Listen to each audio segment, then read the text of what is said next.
Oke, bismillahirrahmanirrahim. Assalamualaikum warahmatullahi wabarakatuh. Perkenalkan, nama saya Novia Rizka Aulia dari Informatika C Angkatan 2019 dengan NIM 1901013080.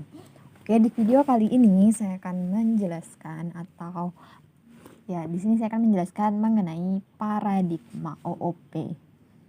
Oke, yang pertama kita akan mendefinisikan sebuah kelas dengan menggunakan kata kunci kelas diikuti oleh nama kelas tersebut.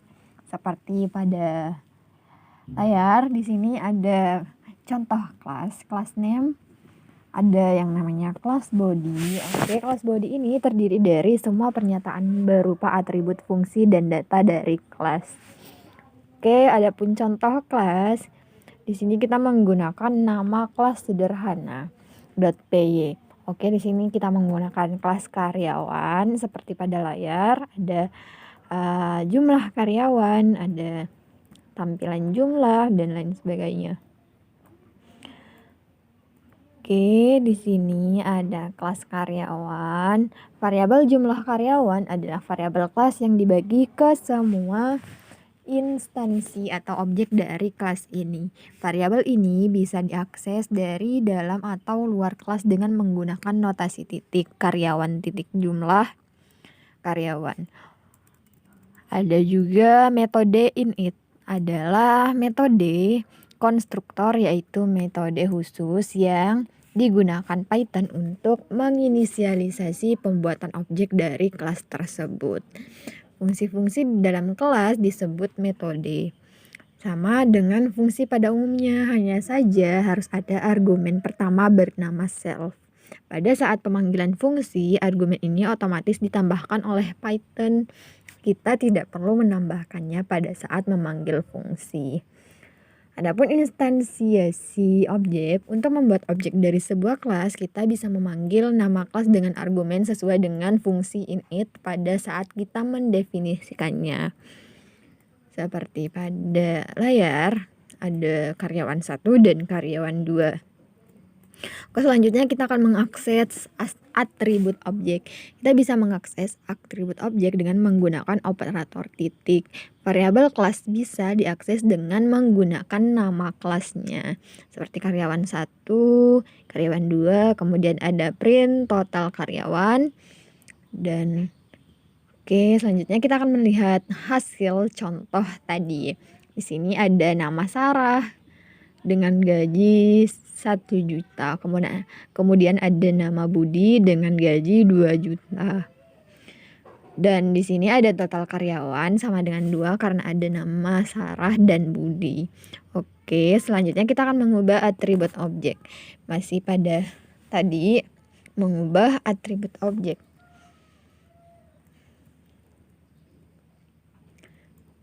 Seperti pada layar ada print setelah mengubah, ada karyawan 1, karyawan 2, ada yang karyawannya bernama Ratna dan Bambang. Kemudian hasilnya seperti ini. Setelah mengubah, ada nama Ratna dengan gaji 100, nama Bambang dengan gaji 200. Total karyawannya sama dengan 4. Kemudian cara untuk menambahkan atribut objek. Jadi di sini ada karyawan 3 dan karyawan 4. Kemudian karyawan 1, 2, 3, 4. Print total karyawan titik jumlah. Kemudian seperti inilah hasilnya. Cara yang lebih elegan untuk memodifikasi atribut adalah dengan menggunakan fungsi-fungsi. Ada yang pertama namanya getArt, yaitu mengakses atribut objek. Kemudian yang kedua ada namanya hasat, memeriksa apakah objek memiliki atribut tertentu atau tidak. Kemudian ada yang namanya setar, mengatur nilai atribut. Jika atribut tidak ada, maka atribut tersebut akan dibuatkan. Kemudian ada yang namanya delart, menghapus atribut dari objek.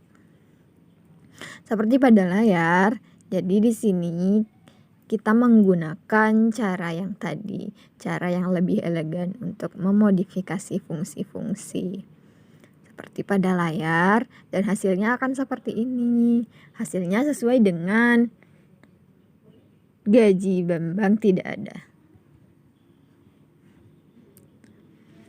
Tapi untuk line print totalnya itu tidak dapat dieksekusi karena di dalamnya terdapat fungsi yang mewajibkan gaji harus diisi.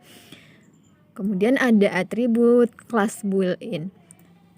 Setiap kelas di Python memiliki atribut built-in atau bawaan yang bisa diakses menggunakan operator titik. Atribut-atribut tersebut adalah ada dict, doc, name, modul, dan basis.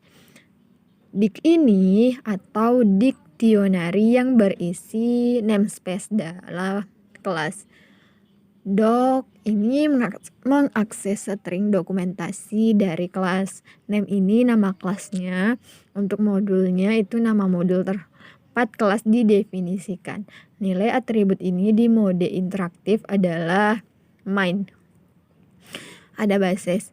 Basis ini dasar dari kelas. Bila kelas tidak merupakan turunan dari kelas lain, maka induknya adalah kelas objek. Seperti pada layar, seperti itu.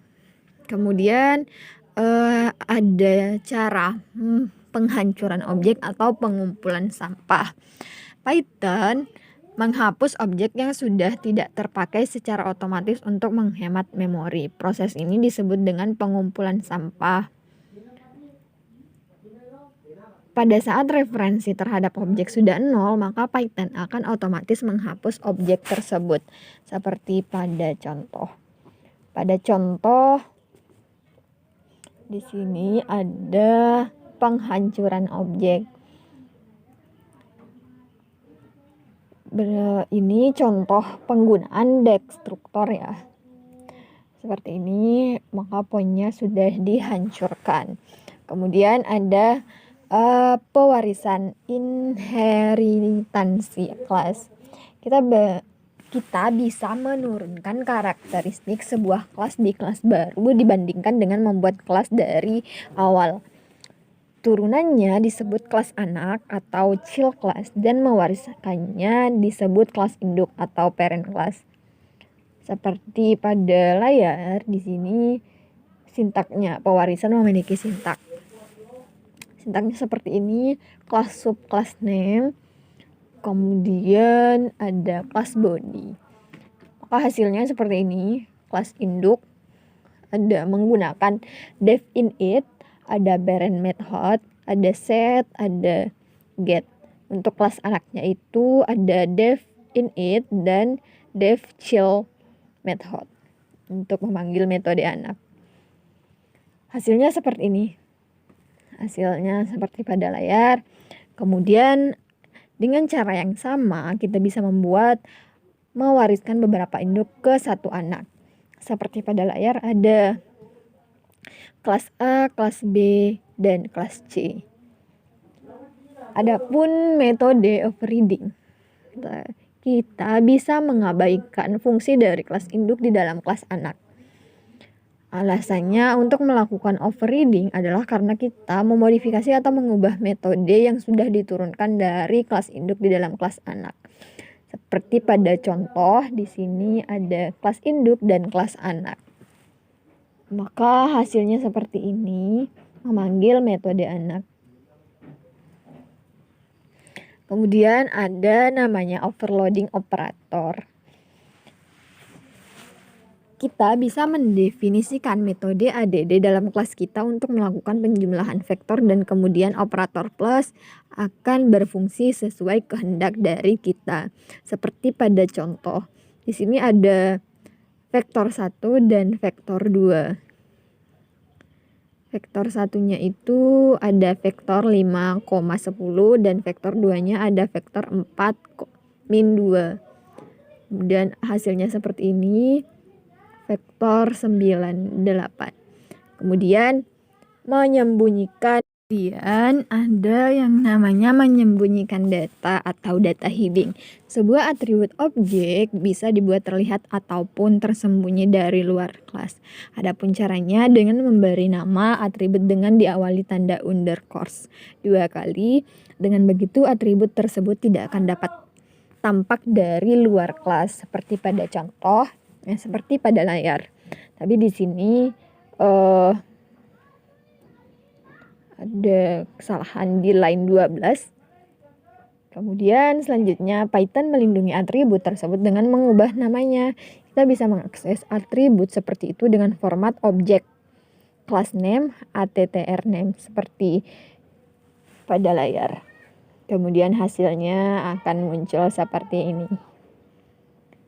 Berdasarkan dari penjelasan tadi, berdasarkan penjelasan Object Oriented Programming atau OOP, kita dapat menarik kesimpulan bahwa pemrograman Python dengan framework KVMD menggunakan paradigma OOP.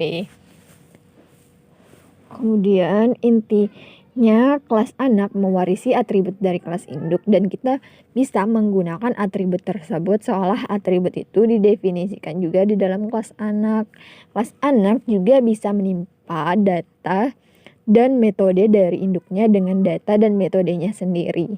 Satu kelas anak bisa mewarisi karakteristik dari satu atau beberapa kelas induk. Fungsi